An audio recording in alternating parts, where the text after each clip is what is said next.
A Cadeia da Prece, Jesus mais perto de você. No capítulo 8 de Marcos, verso 22. Nós vamos ler aqui uma passagem que muita gente às vezes se pergunta o porquê dela, mas se você seguir a leitura, aprenda isso. Bíblia não é só texto. Bíblia é texto e contexto. Sacar um versículo, como se faz aí nas caixinhas de promessa, é muito fácil. Mas não diz quase nada. Porque todo texto, tendo um contexto, traz uma palavra poderosa para a sua vida, sempre de esclarecimento.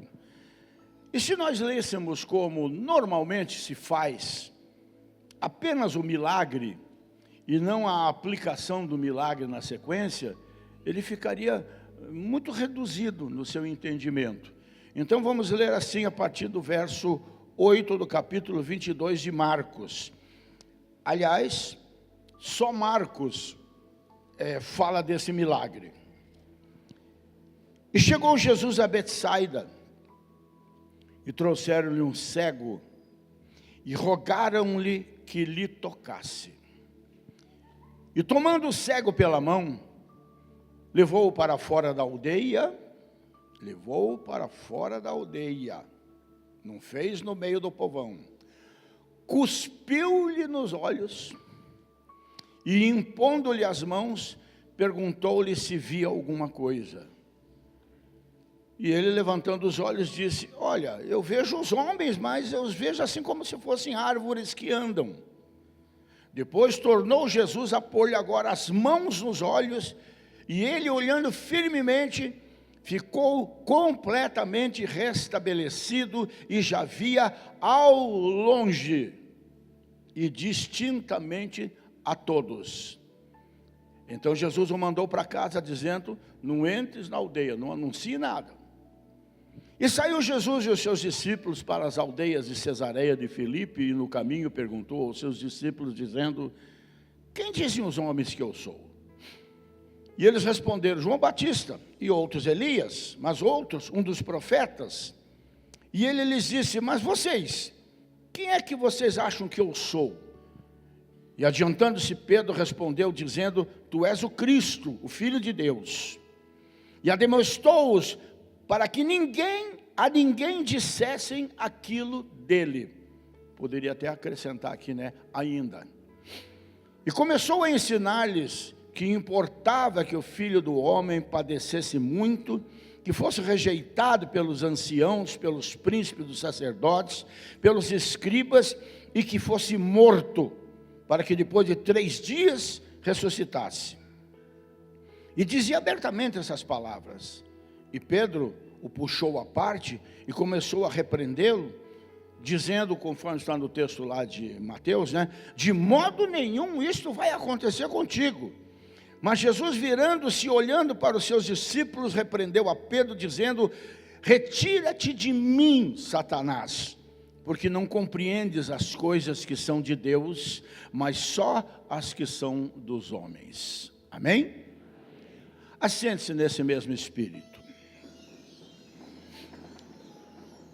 Esse texto quer dizer um ditado popular, que o pior cego é aquele que não quer ver. Esse texto quer dizer que em tudo na nossa vida, mas principalmente no plano espiritual, nós precisamos ter discernimento, e discernimento espiritual. Esse texto quer dizer que não basta apenas enxergar, é preciso ver. Ver com absoluta clareza. Não passar batido, prestar atenção. Porque pelo fato da pressa e a falta de discernimento, muita gente está morrendo, em todos os sentidos. Física e espiritual. Hoje a gente vê pelas ruas como o celular tira o discernimento das pessoas, né? Dão trombada em poste, em árvores, são atropelados, batem nas pessoas, derrubam coisas, é uma coisa maluca. E essa passagem, eu não quero falar exatamente sobre isso, mas se nós juntarmos o milagre com essa situação que Jesus viveu com os seus discípulos, porque uma coisa, queira ou não queira, ainda que separada por um espacinho de tempo, de lugares, elas estão juntas, elas fazem sentido juntas. Havia um ensinamento, como há um ensinamento em tudo que Jesus faz na nossa vida. Havia um ensinamento do porquê Jesus não curar imediatamente, como ele sempre fez esse cego, e fazer em 2 etapas, que era para trazer justamente a lição que nós precisamos ter discernimento espiritual em todas as coisas, né? E essa passagem mostra 3 diferentes tipos de discernimento espiritual, se a gente for dar bem uma olhadinha. A falta, por exemplo, de discernimento do cego. Jesus o cura aplicando saliva nos seus olhos, mas a cura foi progressiva, em vez de imediata, de completa, de perfeita, de instantânea. Por quê? Não foi um milagre, foi uma cura. O milagre é papuf. A cura, ela sempre será progressiva. Muitas vezes nós recebemos uma oração aqui, até não sentimos nada. Mas de repente a gente volta para casa e a gente começa a perceber no dia a dia que aquele tipo de problema, aquela enfermidade, fosse lá o que fosse que estivesse acontecendo, Deus ouviu e respondeu a oração imediatamente, mas ela veio se processando como quem arranca um dente. Você tira o dente hoje, amanhã a impressão é que você está com o dente lá ainda, até que cicatrize tudo. Então aprenda isso também. Não é porque você não viu anjinho colorido aí, é que não aconteceu o milagre. Não. É simplesmente fazer como Jacó, agarrar o anjo e não deixar o anjo embora. Ou seja, agarrar o milagre e não deixar o milagre ir embora por falta de discernimento. Então, no caso aqui, Jesus queria mostrar que alguns têm visão curta, distorcida.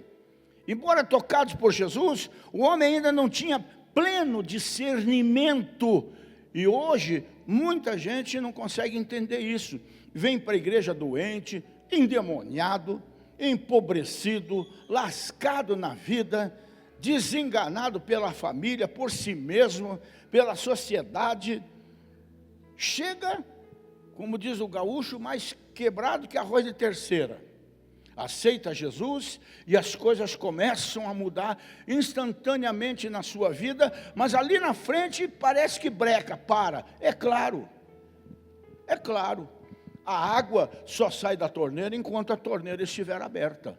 Com Jesus não é diferente. Enquanto Jesus tiver trânsito, o Espírito Santo tiver trânsito na sua vida, o milagre vai se multiplicar. A partir do momento que você se contentar com aquele milagrezinho só, você vai ficar atrofiado, você vai ter visão curta. Isso significa que eu e você precisamos de Jesus como quem precisa de água todo santo dia.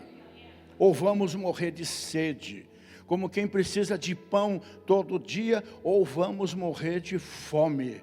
Você tem que aprender a dissociar corpo, alma e espírito, que são alimentados de maneiras diferentes. Arroz, feijão, macarrão, para esse corpo aqui está bom, mas para mim que estou aqui dentro não serve. Eu preciso de outro tipo de pão, eu preciso de outro tipo de água, eu preciso de outro tipo de alimento.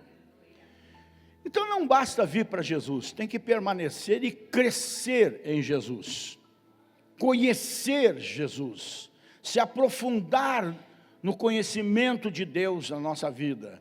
E só tem 3 maneiras. Acima de tudo, meditação na palavra. Segundo, oração. Aqui Deus fala comigo, na oração eu falo com Ele, e a frequência à casa dEle, porque a gente gosta de ir na casa de quem nos ama, com quem a gente se dá bem. Amém, gente? Então precisamos de um segundo toque, né? Quando a visão está confusa, Precisamos vamos assim dizer, de uma segunda unção, vamos assim dizer, né? Necessitamos de pleno conhecimento. E a obra de Deus em nós, ela sempre será progressiva. A transformação não é completa quando aceitamos Jesus. É apenas e tão somente o start, o primeiro passo. É isso que nós temos que entender, não é? Se você quiser dar uma olhadinha, é um texto bonito, que está lá em Provérbios. Deixa eu ver com vocês aqui, Provérbios, capítulo 4. Provérbios 4, no versículo 18, diz, olha que coisa bonita, para a gente ter isso como regra de vida. Provérbios 4, 18. Mas o caminho dos justos é como a luz da aurora, que vai brilhando mais e mais até o dia ser perfeito. Aqui na minha Bíblia está escrito a vereda, né? A mesma coisa, né? O caminho do justo, a vida do justo, o destino do justo. Justo é aquele que é justificado pela fé em Cristo Jesus.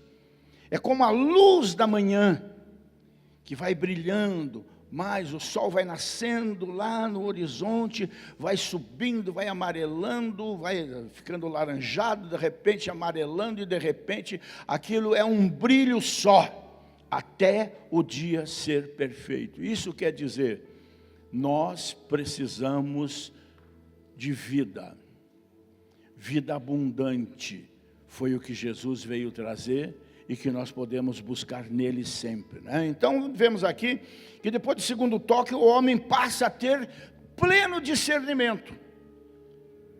Depois dele ter, vamos assim dizer, crescido em Cristo, ele passa a enxergar além do milagre. Ele passa a viver, ele passa a ver vida. Em seguida ele começa a ver vida abundante. E em quarto ele começa a ver vida eterna. E isso através do conhecimento do Senhor, através da palavra, né? A gente também vê, num segundo ponto aqui, o discernimento, a falta de discernimento do povo, né? O povo pensava que Jesus era João Batista. O povo pensava que Jesus era o profeta Elias. O povo pensava que Jesus era simplesmente um mensageiro de Deus. Não discernia, não entendia que ele era o próprio Filho de Deus, o Deus encarnado. Por isso muitos, principalmente os sacerdotes, os religiosos, não é? E o Império Romano, por outro lado, eles se sentiram ameaçados com a presença de Jesus e não abençoados como os mais simples. E isso continua acontecendo da mesma maneira. Havia muitas opiniões sobre Jesus, exceto a verdadeira. Perdura até hoje. E no terceiro caso, como eu disse que eram três, o discernimento e até o deslize de Pedro, não é? Pedro teve um discernimento extraordinário. Quem dizem que eu sou? Uns dizem isso, outros dizem aquilo. Mas você, Pedro, quem eu sou para você? Tu és o Cristo, o Filho do Deus vivo. Mas logo em seguida, dá uma pisada na bola, por falta de conhecimento do porquê Jesus veio. Jesus não veio só para curar o cego, Jesus veio para dar a vida por você, Pedro. E o Pedro tem a audácia de dizer para Jesus, vem cá, Senhor, vem aqui para os outros não escutar. Para com isso. Tenha pena de você mesmo, tenha compaixão, a palavra que ele usou, tenha compaixão de ti mesmo, isso não vai acontecer com você. Jesus olhou para ele, capeta, para trás de mim, você não entende, você só entende as coisas que são dos homens, você está me olhando como um homem comum, como se eu tivesse vindo para reinar aqui. Não, o meu reino é de outro mundo. Essas coisas têm que acontecer para que você seja salvo, porque eu estou trazendo um outro tipo de reino a este mundo, que é o reino de Deus, e tem que haver discernimento para entender esse tipo de coisa. Então, gente, a grande verdade é o seguinte, essas palavras tão simples da parte de Jesus, que seguiram um milagre maravilhoso, extraordinário, mas que para a igreja até hoje, que ela não consegue entender por que Jesus, única vez, teve que fazer em 2 etapas. Será que ele não tinha orado o suficiente para que o milagre fosse completo? Não. Em tudo que Jesus faz tem um propósito. Nada é aleatório, nada é à toa, nada acontece na tua vida sem a permissão de Deus. Por mais que você não goste, Deus ama, corrige, açoita aqueles que Ele ama. Os outros Ele não tem compromisso, porque não tem compromisso com Ele, né? Então vamos aprender na vida, gente, a ver com clareza, sobretudo clareza espiritual, porque os dias que nós já estamos vivendo são dias maus, onde nós vemos até pessoas que já foram grandes bênçãos, instrumentos nas mãos de Deus, transformados em verdadeiros feiticeiros, gurus nas televisões, ensinando um outro evangelho que não é o evangelho de Cristo e que deve ser considerado maldito, anátema, enganando.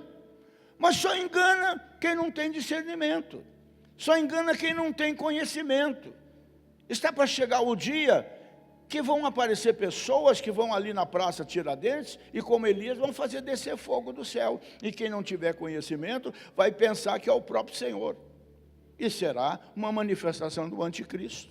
E como é que a gente consegue entender essas coisas? Discernimento espiritual, conhecimento de Jesus, conhecimento da palavra, né? Então vamos aprender a ver com clareza com José, com Moisés. Semana passada, se eu não me engano, eu preguei sobre o Asaf aqui, né? O escritor de 12 dos Salmos, inclusive, principalmente dos 73, né? E muitos outros. José do Egito via com tamanha clareza que declarou aos seus irmãos que esperavam da parte dele vingança por toda a maldade que fizeram com ele, né? Olha, não fiquem preocupados, não se entristeçam, não fiquem irritados contra vocês mesmos, porque vocês me venderam como escravo aqui para o Egito, porque para a preservação, para a conservação da vida do meu pai e de vocês mesmos e do meu povo, para me honrar, é que Deus permitiu que isso acontecesse. Deus usou vocês para me trazer para cá. Vocês pensaram que estavam me vendendo, mas na verdade, vocês estavam sendo instrumentos de Deus para o meu destino, que era ser o segundo aqui no Egito e salvar não apenas o Egito da fome, mas toda Israel também. Deus tem propósitos, e a gente só vai entender se tivermos discernimento. E José ainda disse, a verdade é que não foram vocês que me venderam como escravo por Egito, Deus me enviou antes de vocês. Olha o discernimento desse moço. Por isso não tinha ódio no seu coração.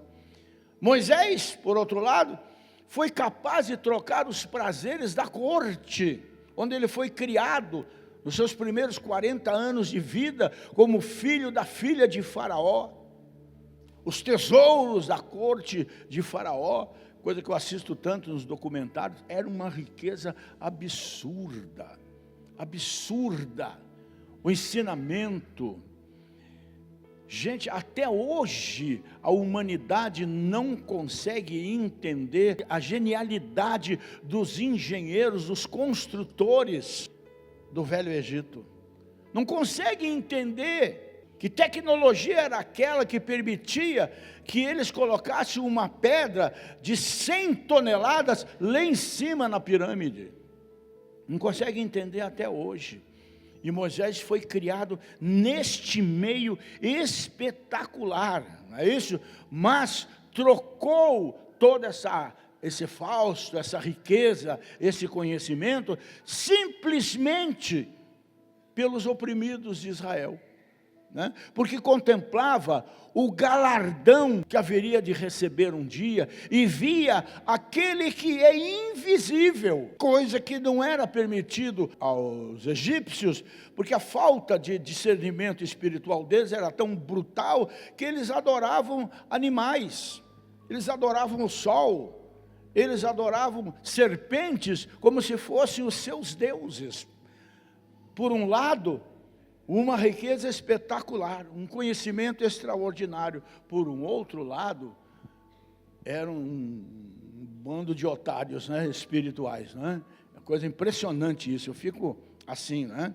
E o Asaf, uma espécie de dirigente de coral, um levita, um ministro de música, como eu disse, autor de 12 salmos, mas de repente ele começou a olhar, como nós brasileiros estamos olhando, tanta imbecilidade governamental, tanta baixaria, que a gente fica envergonhado de ser brasileiro, tanta riqueza na mão de ladrões, de corruptos, e ele enfrentou uma crise terrível na vida dele, como ministro de louvor na casa de Deus e como pessoa humana, que quase levou ele a um definitivo rompimento com o seu Deus, porque ele não conseguia entender o velho problema da prosperidade dos maus, do sofrimento dos justos.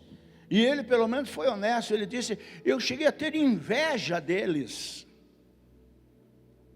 voando, comendo, iates, roupas, dinheiro para dedéu, que gerações e gerações não vão acabar com o dinheiro, né? E ele então achou que era tolice, bobagem, né? Conservar o coração puro, lavar as mãos na inocência, como ele diz no Salmo 73, né? E Asaf só se libertou da violenta crise que tomou conta da sua vida, como está escrito no Salmo, que é o versículo-chave, quando ele entrou no santuário de Deus, que é mais do que a gente entende, de entrar na igreja, no templo, no tabernáculo. Ele entendeu isso quando ele entrou de verdade na presença de Deus, através da oração, da adoração, e conseguiu então ver com clareza o futuro, tanto dos injustos como dos justos, sabendo qual vai ser o destino final, tanto de uns quanto de outros, e que isso tudo que nós passamos aqui é transitório, muito transitório, por sinal, né? E graças a essa capacidade de ver com clareza, então, olhando para o Salmo 73, ele reafirma a sua posição de fé, de homem de Deus, de ministro de Deus. E ele diz: quanto a mim, bom é estar junto a Deus. Não nesse meio, que eu sei qual vai ser o fim. No Senhor Deus, eu ponho o meu refúgio, a minha confiança, para proclamar todos os seus feitos. Então, irmãos, é o que a Bíblia diz, que devemos conhecer a Deus e prosseguir conhecendo a Deus, como o pequeno Leonardo que dedicamos hoje aqui. Hoje ele tem pouco cabelo, hoje ele não sabe andar, nem dente o cara tem, mas no segmento da vida, se ele puxar pelo pai dele, rapaz, vai ser um baita homem, né? Por quê? Porque ele vai progredir, ele vai crescer, ele vai ser alimentado. E se ele for alimentado também na palavra, ele vai ser um homem poderosíssimo, como é o nosso caso aqui nessa manhã, e os que estão nos assistindo em casa. Fica firme em Jesus, cresça no conhecimento, não se contente com milagre. O milagre é só para chamar a atenção, para aprender de Jesus. Todos os milagres que Jesus operou, a intenção era essa, era catalisar a atenção do público para ele pregar o verdadeiro milagre, que é a salvação da alma eterna. Então, cuide da sua alma, não se apavore com crises.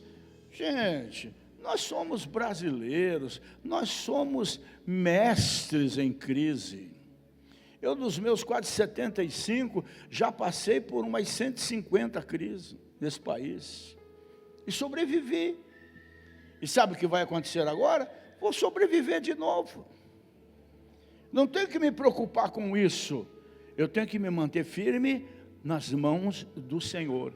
Porque se eu ficar aí apavorado, ouvindo os pregadores do caos, os pregadores das crises, né? Só vendo vultos como cego no primeiro momento, sem me aprofundar no conhecimento da palavra que vai fazer com que a minha fé aumente, eu vou ficar no meio do caminho. Mas se eu fizer isso, as minhas vistas vão se abrir muito amplamente e eu só vou ter motivos para me regozijar, para me alegrar, como eu já disse, porque eu sei que está chegando o meu dia. E o que é meu, ninguém vai roubar. Amém? Crise. Vou dizer com todas as letras, crise é o melhor tempo para a igreja. Crise é o melhor tempo para o povo da igreja. Porque o Deus dessa palavra, entre aspas eu vou colocar, tem obrigação de fazê-la cumprir-se nas nossas vidas, principalmente no deserto, porque o nosso Deus é muito mais Deus no deserto. Amém? Então se anime.